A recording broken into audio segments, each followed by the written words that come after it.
Hello আমার দুষ্টু মিষ্টি বন্ধুরা, হ্যালো। আজকে দেখো আমি কি রান্না করছি। আচ্ছা, আজকে যদি আমি বেগুন ভাজাটা এইরকম করে করি কীরকম লাগবে দেখো। ছোট বেগুন, এটা এরকম দু টুকরো করে নিয়েছি। এইরকম করে বেগুন ভাজাটা করব। এরকম করলে কি হবে? এরকম করে বেগুন ভাজা করলে অনেকটা পাওয়া যাবে, খেতে সুন্দর হবে। হ্যাঁ, অনেক ভালো লাগবে। দেখো তোমাদের এইরকম ঘুরিয়ে দেখাই বেগুন ভাজাটা। এই দেখো এরকম করে আমি কেটে রেখেছি বেগুন ভাজাটা।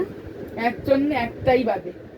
আরেকটা দেখো, এরকম দেখো এই বরবটিগুলো দেখো শুকিয়ে যাচ্ছে, এই কটাই আছে বরবটি।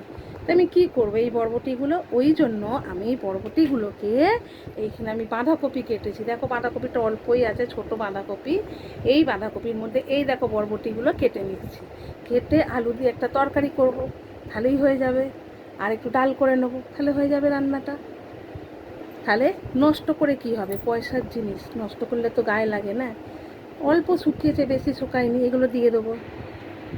তাহলে টাটা বাই বাই। আমার ভিডিওটা কেমন লাগলো একটু বলো। টাটা।